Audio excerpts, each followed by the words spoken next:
लेकिन सन्यासी के लिए एक बहुत ऊंची बात स्वामी जी लिखते हैं जो पालन नहीं हो रहा है, और इस धीरे धीरे इस समय आर्य समाज में भी उसकी शिथिलता दिखाई दे रही है। स्वामी जी कहते हैं कि सन्यासी सबको बनने का अधिकार नहीं है।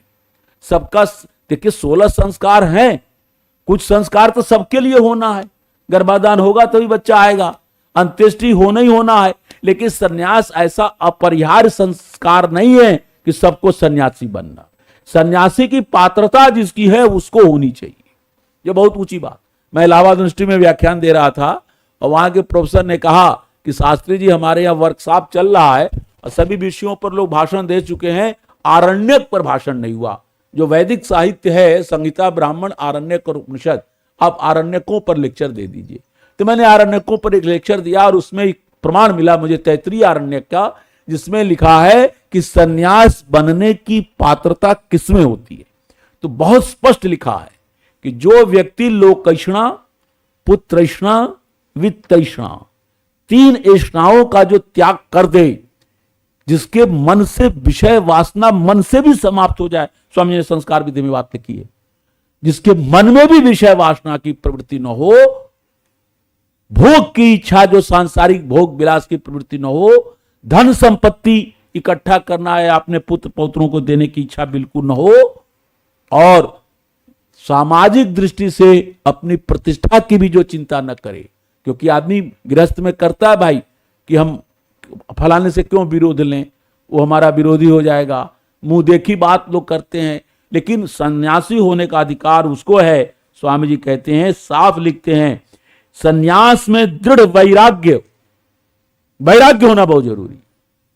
आपको अपने घर से, अपने पुत्र से, पौत्र से, पत्नी से, घर की संपत्ति से, बैंक बैलेंस से पूर्ण वैराग्य है, तब सन्यास लीजिए। दूसरी बात कहते हैं, यथार्थ ज्ञान भी चाहिए। ज्ञान है नहीं, सन्यास लेके प्रवचन देंगे नहीं, पुस्तकें लिखेंगे नहीं, केवल सन्यास लेके समाज पर भार बनेंगे, तो ये भी ठीक नहीं। अब ऐसे देखने में लोग आ रहे हैं जो पौराणिकों में हैं, 1% भी पौराणिक साधु ऐसा नहीं है जो सन्यास की पात्रता रखता हो।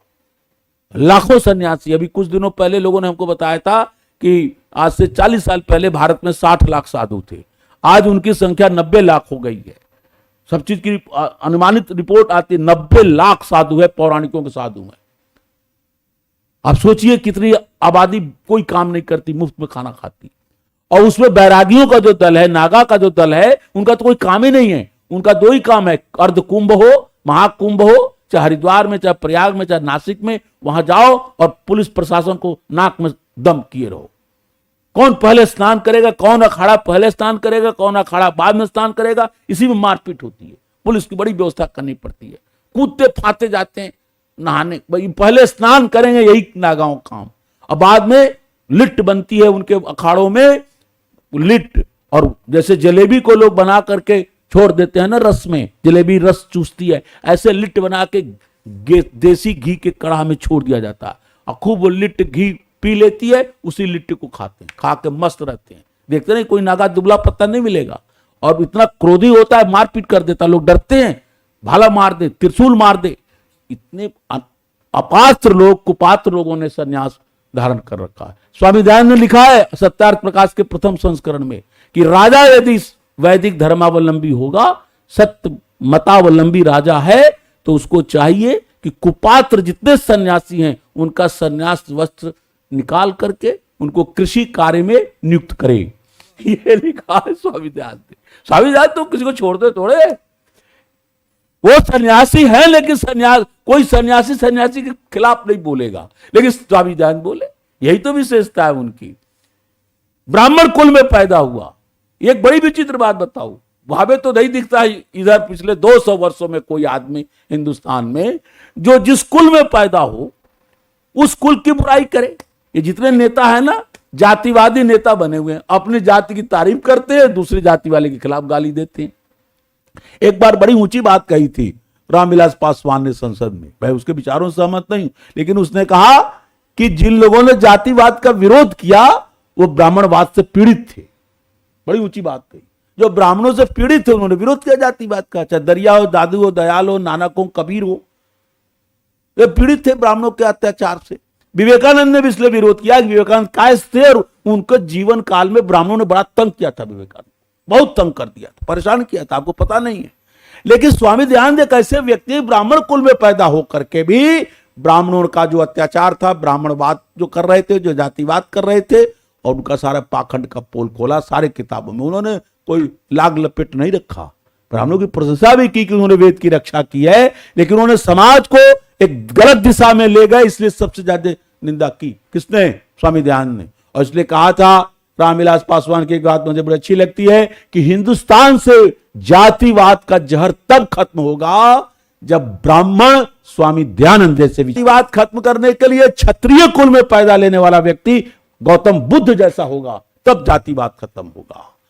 वैश्य कुल में पैदा लेने वाला व्यक्ति गांधी जैसा होगा, तब जातिवाद खत्म होगा। अशूद्र को होने वाला विषया शक्ति की इच्छा आत्मा से भी जो उठ जाए, पक्षपात रहित और केवल उपकार की जिसकी इच्छा हो, वो सन्यासी हो सकता है। कितनी ऊंची बात। स्वामी दयानंद को कोई परवाह थी? ऐसा सन्यासी बनो जैसे स्वामी दयानंद। और लोगों ने पालन किया, उनके शिष्यों ने। स्वामी दर्शनानंद ऐसे सन्यासी हुए, दरोगा को डांट दिया। दरोगा उनसे बात क्या का तो बेईमान है, लोगों से पैसा खाता है, इतनी बुरी तरीके से डांट दिया। और ककड़ी खाते रहे, बैठे रहे, घोड़ा बैठा रहा और डांट दिया उसको। वो दरोगा घर में गया, कहा कि भाई पूरी उसमें अंग्रेजी जमाना था कि सारा लोग हमसे थर्राते हैं, लेकिन एक साधु खेत में मेड़ पर बैठा हुआ ककड़ी खा रहा था, हमको डांट दिया। हम तो समझ नहीं पाए क्या करें, पसीना पसीना। पत्नी ने कहा, पतिदेव निश्चित बहुत बड़ा आदमी होगा वो, नहीं तो भाई उसमें तो दरोगा होना है। राजेंद्र बाबू जो राष्ट्रपति होने के बाद अपने गांव गए, जीरादेई, और गांव जाके अपने गांव में मिलने गए बूढ़ी माताओं से। वहां बूढ़ी माता काकी कहा जाता। एक काकी के घर में गए, पैर छुआ, वो काकी आई प्यार से। लोगों ने बताया था कि राष्ट्रपति हो गए राजेंद्र बाबू। तो जिस गांव के बुढ़िया काकी, राजेंद्र बाबू का वो सब मुंह छे, अरे बउआ तू देश के राजा हो गए। तो नहीं माई काकी, राजा नहीं तो अच्छा दरोगों से बड़ा माने दरोगा से भी बड़ा पद है तुम्हारा। मतलब वो व्यक्ति जानती थी दुनिया में सबसे बड़ा पद दरोगा का होता है। उस राष्ट्रपति को क्या लेगी तो वो हालत थी दरोगा लोगों की। तो वो पत्नी ने कहा, चलो बहुत पहुंचा हुआ महात्मा है, चलिए उनके पास। दोनों पति पत्नी को लेके, पति अपनी घोड़ा पर नहीं, घोड़ा आया उधर रोक दिया, खुद गए और जाकर स्वामी जी का पैर छुआ। कहा, स्वामी जी जीवन भर बड़ा पाप किया है, बताइए हमारा उद्धार कैसे होगा। और पत्नी बोली कि स्वामी जी हमारा कोई संतान नहीं। तो स्वामी जी ने कहा, उद्धार का रास्ता मैं बताऊंगा, करोगे? तो कहा हाँ, जितनी संपत्ति है गुरुकुल के नाम दान कर दो, गुरुकुल खोल दो। तुम्हारा लड़का है नहीं, गुरुकुल चलेगा, तुम्हारा नाम हो जाएगा, वंश तुम्हारा चलेगा। उसी व्यक्ति ने दान दे दिया सारी जमीन जिस पर गुरुकुल महाविद्यालय ज्वालापुर बना है। जहां ज्वालापुर, जहां प्रकाशवीर शास्त्री ने जिस गुरुकुल को पैदा किया, हरिदत्त शास्त्री को पैदा किया, नरदेव शास्त्री वहां, हाँ बाबू सीताराम थे, वो भी यहीं पढ़े हैं, आचार्य जी आपके विष्णुमित्र जी, उसी गुरुकुल में जिसने उदयवीर शास्त्री को पैदा किया। जिसके लिए कहा जाता है कि आधुनिक कपिल, प्राचीन जमाने में सांख्य दर्शन के रचयिता जो कपिल मुनि थे, उस कपिल के सिद्धांत को आधुनिक युग में स्वामी दयानंद से प्रेरणा लेकर जिस विद्वान दार्शनिक ने प्रस्थापित किया, उसका नाम उदयवीर शास्त्री था। मैं अगले दिनों में बताऊंगा, उदयवीर शास्त्री के जीवन की कुछ घटनाएं बताऊंगा कि कैसे कैसे विद्वान पैदा हुए। लोग कहते थे कपिल नास्तिक है, लेकिन उदयवीर ने सिद्ध कर दिया कपिल नास्तिक नहीं है। स्वामी दयानंद मानते हैं कपिल नास्तिक होंगे, कपिल ऋषि। तो ऐसे ऐसे गुरुकुलों, स्वामी दर्शनानंद के कहने मात्र से काम हो। धन के प्रति तो उनको कोई एक पैसे की ममता नहीं थी स्वामी दर्शनानंद की। एक जगह गए, लोगों ने, उस समय अमीर आदमी था, उसने स्वामी जी को असरफियां दे दी। असरफी समझते? सोने की गिन्नियां। स्वामी जी अंटी में, ये जो कटी वस्त्र पहनते थे, ऐसे अंटी में रख लिया, ऐसे लपेट के चले आए। और कोषाध्यक्ष को बताना भूल गए कि ये अंटी में वो स्वर्ण असरफी मिली है। सुबह प्रातः काल लौटा लेकर जल शौच गए, वहां शौच गए तो वही गिर गई, वही अंटी शौच गए, वो गिर गई वहीं पर। लौट के आए, नहा धो लिए, सब कुछ हो गया, तब इनको ध्यान आया, करे अमुक व्यक्ति ने हमको असरफियां दी थी, चलो गुरुकुल में दे दे। तो गए तो देखें तो है ही नहीं। तो कह रहे पता नहीं कहां गिर गई। तो लोग कहा स्वामी जी क्या थी? तो सर्फियां थी 5। जाने दो, गिर गई, हटाओ, जाने दो। अरे कोई, तो लोगों ने मुझे कहां गए तो शौच बताई। तो अरे कहां शौच जगह कहां जाओगे, गंदी जगह देखने, गिर गई, जाने दो। लेकिन भाई सब स्वामी जी से तो थे नहीं। लोगों ने बहुत पूछा, स्वामी जी अरे इस तरफ गए थे। लोग गए, उतर गए तो वहां असरफियां सब पड़ी हुई थी। तो लोग असरफियां ले आए। तो इतना ज्यादा धन के प्रति विरक्ति कि सोने की 5 गिनियां गिरी हैं, कहते जाने। ऐसे शिष्य हुए स्वामी दयानंद महाराज के, तब आर्य समाज आगे बढ़ा। और पिछले दिनों में भरतपुर में भाषण देने गया, आज से 10 साल पहले। भरतपुर नहीं, गंगापुर सिटी, राजस्थान के लोग जानते होंगे गंगापुर सिटी। मदन मोहन जी आर्य, बहुत बच्चे आर्य समाजी हैं, उन्होंने बड़ा अच्छा वहां पारायण यज्ञ रखा था, यजुर्वेद पारायण यज्ञ का। मैं गया तो मैं थक जाता था। सुबह हवन कराओ पारायण यज्ञ में, फिर सुबह भी प्रवचन, दोपहर भी प्रवचन, रात भी प्रवचन, और उपदेशक कोई नहीं। एक भजनिक नरदेव शास्त्री, नरदेव जो बेचारा, मेरी हालत खराब। और फिर उसी में उस समय हमको उन दिनों हमें स्नोफीलिया भी हुआ था, तो और स्नोफीलिया उखड़ गया। तो वो लोग क्या करें, अंग्रेजी दवाई खिलाएं, सोचे कि बस खिलाए रहो, प्रवचन होता है। मैंने एक दिन कहा नरदेव जी से, अरे इतने भोजन के समय 10-15 सन्यासी बैठ के भोजन करते, कुछ इनका भी प्रवचन करा दो, कुछ तो मेरा राहत मिले। तो कहा शास्त्री जी आप नहीं जानते। हमने कहा बताओ भाई क्या नहीं जानते। कहा ये सन्यासी नहीं, ये FFC हैं। हमने कहा FFC कौन है भाई? MBBS है डिग्री, MA डिग्री है, BA डिग्री है, BA MS है, पता नहीं कितनी डिग्रियां है, ये FFC कौन डिग्री है? तो कहा शास्त्री जी FFC का मतलब होता है, F माने फूल का और दूसरा F माने फाड़ और C माने कंपनी। ये फूल का फाड़ कंपनी है। इनका काम को फूल का फाड़ना है। 20-20 रोटियां खाते बहुत थे हम, 2 ही 3 में हमारी हालत खराब, लेकिन वो 10-10, 12-12, 15 मोटी मोटी राजस्थानी रोटियां खाते। तो ये क्या फायदा? ये तो पौराणिकों वाला रोग ले लिया आपने। जो प्रवचन नहीं दे सकता, जो ज्ञान नहीं है, वैराग्य नहीं है, केवल खाने के लिए सन्यासी बन गए। और खाते भी हैं और बाद में कहते हैं दक्षिणा भी दो।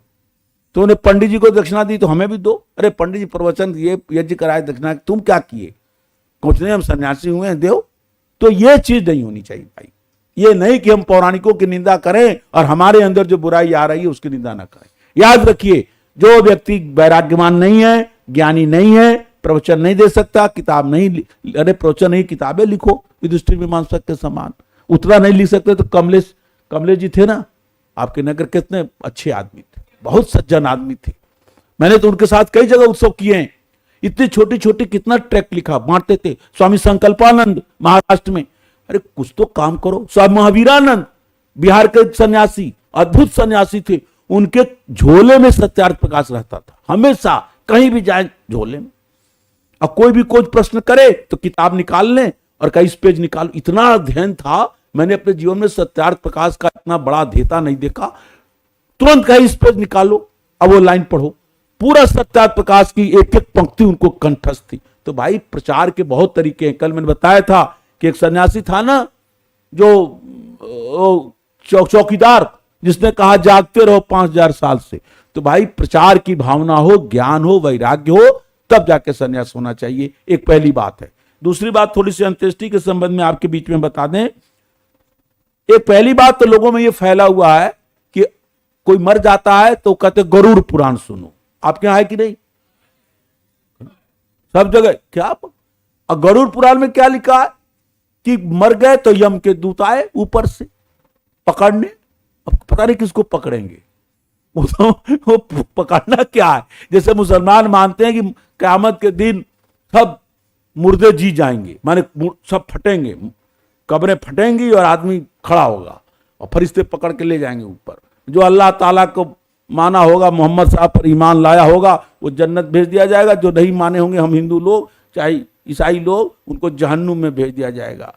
एक ने कहा शास्त्री जहन्नुम नहीं है। हमने क्या है? दोजख है। हमने कहा ये लो, जहन्नुम दोजख तो एक ही चीज है। जैसे कोई पंकज कहे या कमल कहे, 2 शब्द बना रखे हैं, जहन्नुम के लिए दोजख और जन्नत के लिए बहिष्ट। तो जो मुसलमान बनेगा बहिष्ठ में जाएगा, तो जाने दो, कहते हैं उठेंगे। तो ऐसे ही ये बतलाते थे कि आ गए यम के दूत, अब पकड़ कि चलो तुम्हें चलना है नरक में, तूने बड़ा पाप किया है। उसी समय भगवान विष्णु के दूत भी आ गए। ताई नरक में नहीं जाएगा, लड़ने लगे दोनों, यम के दूत विष्णु के दूत का। क्यों नहीं जाएगा? अरे मरते समय इसने नारायण नारायण नाम लिया है, तो यम के दूत करे, इसका लड़का नारायण था, उसका नाम था नारायण। अब मरने लगा तो कहा नारायण यहां आओ, तो लड़के को बुलाया, भगवान को नारायण थोड़े कहा है, इसलिए नरक में जाएगा। वो कहे चाहे जैसे कहा, नारायण तो कहा। दोनों में कुश्ती हो रही है। अंत में वो दिखाते हैं पुराण वाले कि वो यम के दरवाजे में नहीं गया, कहां गया? विष्णु के यहाँ। अर्थात मरने के समय भी यदि तुम्हारा बेटा का नाम नारायण है, रख लो, तो सारे जीवन भर के पाप खत्म हो जाए। ये सब पुराण पर। एक ने तो गजब, ये जो भद्राचार्य है ना, लिखा है ग्रंथों में कि रावण, दुर्योधन, कंस सीधे स्वर्ग चले गए विष्णु लोक में, क्योंकि लिखा है कि द्रोह भाव से जो भगवान के अवतार होंगे, उन अवतारों के साथ जो लड़ेगा, मारपीट करेगा और भगवान के हाथों जो मरेगा, वो तो सीधे स्वर्ग चला जाएगा, चाहे जितना पाप किया हो। तो जो द्रोह बुद्धि, भगवान के हाथ जो मरेगा, राम के हाथ रावण मरे, उसकी तो मुक्ति हो गई। ये कोई बात है? तो ये सारी बातें पुराणों में, गरुड़ पुराण में लिखी हुई है, गपोड़े हैं। स्वामी जी ने अंत्येष्टि संस्कार में ये बताया था, ध्यान देकर सुनिए क्या बताया स्वामी जी ने। पहली बात स्वामी जी ने कही कि यम वेद में है, लेकिन यम के एक जगह अर्थ उसका ऋतु है। मंत्र आता है षडिद यमा ऋषयो देवजाई थी। इस मंत्र में यम का अर्थ ऋतुएं हैं, और ऋतुएं कितनी होती है? 6 ऋतुओं का वर्णन है। एक जगह यम का अर्थ परमेश्वर है, एक जगह यम का अर्थ अग्नि है, एक जगह यम का अर्थ वायु है, विद्युत और सूर्य है, एक बार पुनः वायु है। यम केवल एक अर्थ में नहीं है, निरुक्त के अनुसार उसके अलग अलग मंत्रों में अलग अलग अर्थ है। लेकिन ये कहीं नहीं है कि यम का कोई दरबार लगा हुआ यमराज, और लिखते कि यमराज काहे पर चढ़ता है? भैंसे पर। और देवी तो कोई देवी दुर्गा पर चढ़ती हैं, कोई हंस पर सरस्वती जी चढ़ती हैं, दुर्गा जी पर दुर्गा जी सिंह की सवारी करती हैं, सरस्वती देवी हंस की सवारी करती हैं, गणेश जी चूहा पर चढ़ते हैं। पता नहीं चूहा कैसे चढ़ेगा आदमी। और महादेव जी बैल पर चढ़ते हैं। लेकिन ये जो यमराज हैं वो भैंसा पर चढ़ते हैं। अब उसका भैंसा का जो ऐसा बहुत नुकीला होता है, और यमराज के सींग होते हैं, इतने बड़े बड़े सींग। और यमराज के जो पैर होंगे, हमारे पैर ये पंजे आगे होते हैं, उनके पैर जो पीछे होते। क्या मतलब मूर्खता की बात। स्वामी जी ने कहा कुछ नहीं होते, यम के ये अर्थ हैं, और केवल अंत्येष्टि संस्कार मरने पर उनको भस्मीभूत करो, और दूसरे दिन जाकर के जो उसका फूल माने जो अस्थि थोड़ी बची हो, उसको कहीं रख दो, किसी ऐसे किनारे जहां की खेती न होती हो, कहीं निर्जन स्थान पर रख के जमीन में दबा दो। और उसके बाद 3 दिन तक अपने घर में हवन करो। जहां उनका मृतक का देहांत हुआ है वहीं पर हवन करो, नहीं वो जगह है तो थोड़ा अलग हट के हवन करो, और उस 3 दिन तक हवन करो। हवन में किन मंत्रों को पढ़ना है उसको भी बताते थे। स्वस्ति वाचन शांतिकरण के मंत्र पढ़ो, और बाद में फिर स्वस्ति वाचन शांतिकरण के मंत्र से आहुति भी दो।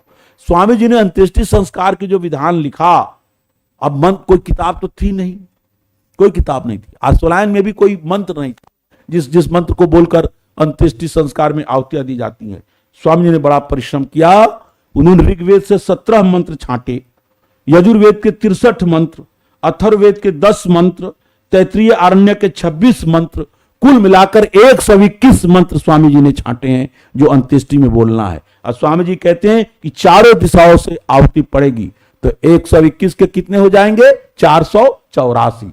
484 आहुतियां एक बार में पड़ेंगी, और उसके बाद भी घृत सामग्री बच जाए तो पुनः इन्हीं मंत्रों का करके आहुति दो। बस उसके बाद कुछ नहीं करना है 3 दिन हवन करने के बाद। लेकिन फिर क्या करना है वो भी बता देता हूं। हाँ, उसको ध्यान रखिएगा जो आप अब बोलने जा रहा हूं। ठीक है कि कोई वो श्राद्ध, मृतक श्राद्ध नहीं करना, खटिया पटिया मचिया। कुछ लोग कहते हैं कि वो काहे पर चढ़ते थे, एक ने कहा वो वृद्धावस्था में स्कूटर चलाना सीख गए थे, अच्छा सीख गए थे, स्कूटर भी दो। स्कूटर ले लिया कानपुर में लोगों ने, गरीब आदमी से उसको बेचारे को कहा हमारे पास पैसा नहीं है, तो कहा सेकंड हैंड दो। 4,000 रुपया का सेकंड हैंड खरीद के बेचारे गरीब आदमी से ले लिया। हमारे बिहार में एक कुम्हार मर गया, उसकी पत्नी के पास कुछ नहीं था, केवल घराड़ी जमीन थी। घराड़ी जमीन कहते हैं जिसमें घर, उसको बेचवा दिया पंडितों ने। देख तुम्हारे पति वहां नरक में पड़े रहेंगे, करो। आज भी इतना अंधकार है कि लोग दे रहे हैं श्राद्ध के नाम पर पैसा। स्वामी जी ने कहा कुछ नहीं देना है, लेकिन हाँ एक चीज है, लिखा है स्वामी जी ने, उसको पढ़ दूं। हाँ, यदि वह संपन्न हो तो अपने जीते जी वह मरे, उसके संबंधी वेद विद्या, वेदोक्त धर्म प्रचार, अनाथ पालन, वेदोक्त धर्मोपदेश वृत्ति के लिए चाहे जितना धन प्रदान करे, बहुत अच्छी बात है। केवल कंजूसी के लिए नहीं। बहुत लोग ऐसे सोचते हैं मर गया चलो आर्य समाजी विधि से करा लें, पैसा बच जाएगा। अब ब्याह करना है तो लाओ दहेज लाओ। ब्याह में दहेज लेने के लिए पौराणिक व्यंजन ने कहा कि अंत्येष्टि जो है ही करनी गिर जाती है। कब्रिस्तान के कारण बहुत से रोग वायुमंडल को दूषित कर देते हैं। वायु के दूषित होने से वे फैलकर समाज में रोग फैलाने के कारण बनते हैं। मुर्दों को जला देने से यह नहीं होगा। जो जल कब्रिस्तान के पास से होकर गुजर जाता है वह रोग का कारण बनेगा, इस जलाने से ऐसा नहीं होगा। कुछ पशु मृत कब्र को उखाड़ करके खा जाते हैं। रोगी शरीर को खाने से वे पशु भी रोगी बन जाते हैं और मनुष्यों में रोग फैलाते हैं। जलाने से ये बुराई नहीं होगी। कुछ ऐसे तांत्रिक और कुछ ऐसे धूर्त पाखंडी लोग जो कफन चोर होते हैं, कब्र खोद करके शरीर से कफन और जेवर आदि पहनी हुई हो तो उसका वो जेवर भी उतार लेते हैं और इससे मृतक के संबंधियों को मनोभावों को ठेस पहुंचती है। जला देने से ऐसा नहीं होगा। स्वामी दयानंद के विचारों के अनुसार संस्कार विधि की व्याख्या संस्कार चंद्रिका में ये वाक्य लिखे हैं जो मैं आपके सामने बोल रहा हूं। भाषा स्वामी जी के नहीं है, भाव स्वामी जी के हैं। भाषा डॉक्टर सत्वर सिद्धांत अलंकार का ये संस्कार चंद्रिका में है। आगे लिखते हैं, लाखों बीघा जमीन संसार में कब्रिस्तानों के कारण रुकी पड़ी है। जलाना शुरू कर देने से यह खेती के तथा मकान बनाने के काम आएगी। जिंदों के लिए ही जमीन थोड़ी पड़ रही है जिसे मुर्दों ने घेर रखा है। इसलिए चाइना ने खत्म कर दिया। वहां मियाँ लोग नहीं जला, वो कब्रिस्तान नहीं गाड़ सकते, सबको जलाना पड़ेगा। यहाँ बाप रे बाप, बड़े बड़े शहरों में बड़े बड़े कब्रिस्तान मेन जगह पर कब्जा कर रखा है। पता नहीं कब ये कौन सरकार इसको खत्म करेगा। दरगाहों की समाधि पूजा, कब्रों की पूजा, पीरों की पूजा, मुर्दों की पूजा, अनेक प्रकार के पाखंड चला रखे हैं ये मजारों ने। ये पद्धति खत्म कर दी जाए, जलाने की पद्धति हो जाए तो सब बुराइयां पाखंड खत्म हो जाएगी। बहुत से पुजारी हैं जिनका पेशा ही यही है कि कब्रों में दरगाहों का चढ़ावा खाएं और अपने परिवार को पालें। ये खत्म हो जाएगा तो मजारों की पूजा करने, चढ़ावा चढ़ाने और आने जाने में लोग करोड़ों रुपया खर्च करते हैं। चलो दरगाह वो अजमेर शरीफ है, वो वहां जो जाते हैं तो ये सब पैसा बचेगा। सैकड़ों दरगाहें मकबरे ऐसे हैं जहां हजारों नहीं लाखों रुपए की लागत से बने हैं। इस प्रकार करोड़ों रुपया अनावश्यक इन दरगाहों में बनाने में खर्च होता है और आगे भी लोग बनाते चले जा रहे हैं। ये सब पैसा बच करके शिक्षा, स्वास्थ्य और रक्षा आदि उपयोगी कार्यों में व्यय होगा।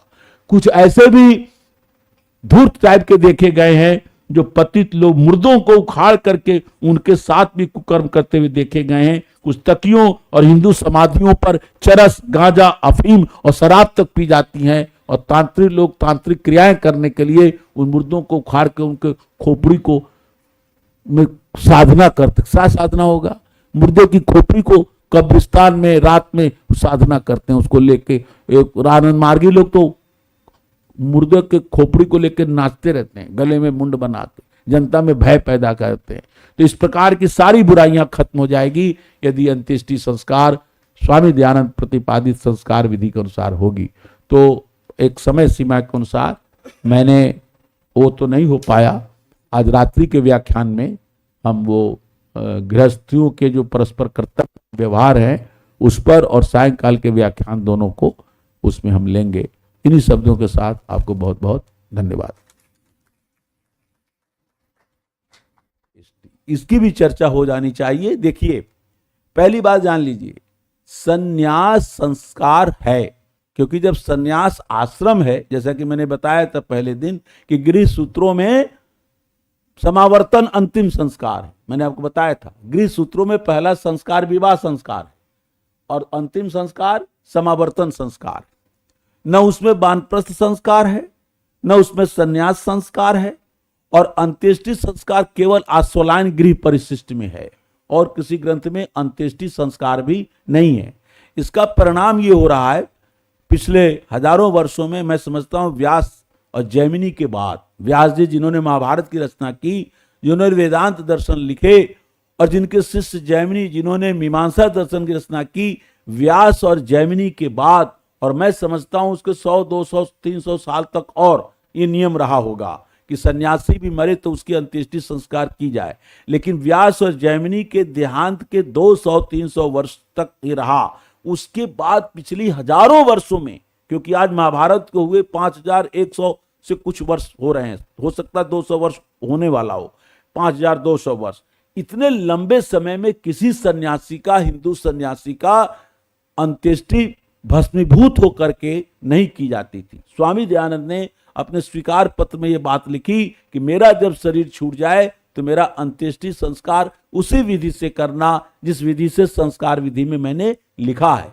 लेकिन लोग ये संस्कारों का बीच के पंडितों ने जो रोक दिया, अंत्येष्टि संस्कार की विधि नहीं लिखी, किसमें? गृह सूत्रों में, और उसका इतना व्यापक प्रचार हुआ कि इसलिए हिंदू समाज बंट गया। आप देखते हैं कि हिंदू ही एक अकेला ऐसा संप्रदाय बन गया है जिसका कोई एक नियम नहीं है। हिंदू का कोई आदमी मरता है तो कोई पानी में बहा देता है, कोई जमीन में गाड़ देता है, और साधु तो जितने मरते हैं उनको पानी में ही, करपात्री से लेकर शंकराचार्य तक सबको जल प्रवाह, नदी को दूषित कर दिया जाता है। और जो दयालु, दादू, कबीर, दरिया वाले जो हिंदू हैं उनको जमीन में गाड़ देते हैं। हमको किसी ने बताया कि इधर गुजरात प्रांत में भी कोई ऐसे संप्रदाय हैं जो अंत्येष्टि भस्मीभूत होकर नहीं करते। तो ये सारी चीजें हमारे गृह सूत्रों के प्रचार में इसका विधान न होने से ये चीजें हुई। तो स्वामी जी को कितनी समस्या आई होगी सोचिए। मैं तो बता ही रहा हूं कि स्वामी दयानंद ने चारों वेदों का जब अध्ययन, मनन, चिंतन कर लिया, मंथन कर लिया, और ब्राह्मण, आरण्यक, उपनिषद और आर्ष ग्रंथों का, फिर अनार्ष ग्रंथों को पढ़ा, तब स्वामी जी इस परिणाम पर पहुंचे कि भाई ऐसा नहीं है, अंत्येष्टि संस्कार सबका होना चाहिए। और उसके लिए उनको वो दो प्रबल प्रमाण मिले। एक तो भस्मांतम शरीरम वायुरनिलम अमृतम अथेदम भस्मांतम शरीरम ओम कृतो स्मर क्लिबे स्मर कृतंग स्मर, जो यजुर्वेद के 40वें अध्याय का मंत्र है, इस प्रमाण से। और दूसरा प्रमाण उनको स्मृति का मिला, निषेक आदि समसानांतो मंत्र यशोदितो विधि। मनु कहते हैं कि प्रथम संस्कार गर्भाधान संस्कार है और अंतिम संस्कार निषेक आदि स्मशानांत, शमशान जो है अंतिम संस्कार है। तो इसके आधार पर उन्होंने ये लिखा कि अंत्येष्टि संस्कार होनी चाहिए। मैं आपको एक बात और बताऊं, स्वामी जी ने एक कारण भी ढूंढ लिया कि क्या ऐसा कारण हुआ कि सन्यासियों के लिए अग्नि में भस्मीभूत करके उनका अंत्येष्टि का लोप कर दिया या उसका प्रचार खत्म हो गया। इसके कारण को स्वामी जी ने पकड़ लिया। स्वामी जी ने कोट किया है, अनग्नि अनिकेतः स्यात् ग्रामम अन्नार्थम आश्रयेत उपेक्षकः असम कुसुकः मुनिर्भाव समाहित। ये मनुस्मृति का श्लोक है। इसमें सन्यासी के लिए कहा गया अनग्नि ही। अनग्नि का अर्थ लोगों ने ले लिया अग्नि रहित, अर्थात इसके शरीर से अग्नि का स्पर्श नहीं होना नहीं चाहिए। तो मरेगा तो जब जलाएंगे तो अग्नि का स्पर्श हो जाएगा, इसलिए सन्यासी को अग्नि से स्पर्श मत कराओ। गृहस्थ मरता है तो उसको अग्नि के स्पर्श कराओ। दूसरा, लोगों ने इसका अर्थ निकाल लिया अनिकेतः, अर्थात सन्यासी का कोई अपना घर नहीं होना चाहिए। तो ये तो ठीक है कि अनिकेत का मतलब उसका अपना कोई, जैसे गृहस्थ आदमी घर बनाता है, इस टाइप का घर न बांधे। वो कोई सन्यासियों का मठ है तो अलग बात है, लेकिन उसका अपना घर नहीं होना चाहिए। लेकिन अनग्नि का क्या अर्थ है? स्वामी जी ने कहा कि यहाँ अनग्नि का अर्थ सन्यासियों के अंतिम दाह संस्कार का निषेध करना नहीं है। यहाँ अनग्नि का अर्थ है कि जिस प्रकार ब्रह्मचारी, गृहस्थ और वानप्रस्थ अग्निहोत्र करता है। अग्निहोत्र से अग्नि का मतलब है वो अग्निहोत्र सन्यासी के लिए विधान नहीं है, ये अर्थ है। ये स्वामी जी ने क्लियर कर दिया। स्वामी जी साफ लिखते हैं कि इसी पद से भ्रांति में पड़कर सन्यासियों का दाह नहीं करते और सन्यासी लोग अग्नि नहीं छूते। यह पाप सन्यासियों के पीछे लग गया। वहां आहवनियादि संज्ञक अग्नियों को छोड़ना है। जो यज्ञ होता है, जिस यज्ञ में हम अग्निहोत्र करते हैं, गृह सूत्रों में और श्रौत सूत्रों में 3 प्रकार की अग्नियां बताई गई हैं। आवसथ्य अग्नि, आवनीय अग्नि, गार्हपत्य अग्नि, जिसको दाक्षिणाग्नि भी कहते हैं। तो ये आहवनीय आदि जो अग्नियां, हवन से संबंधित जो अग्निहोत्र है, इसका निषेध है। मरने के बाद दाह संस्कार का निषेध नहीं है। इसलिए स्वामी जी लिखते हैं कि यह स्पर्श या दाह कर्म छोड़ना नहीं है। ये स्वामी जी ने टिप्पणी दी है संस्कार विधि के संन्यास प्रकरण पर, पृष्ठ 314 पर नीचे स्वामी दयानंद ने टिप्पणी दी। द सम, द माने दयानंद, संग माने सरस्वती, ये टिप्पणी लिखी है। तो इस प्रकार सन्यासियों का भी अंत्येष्टि होना चाहिए। लेकिन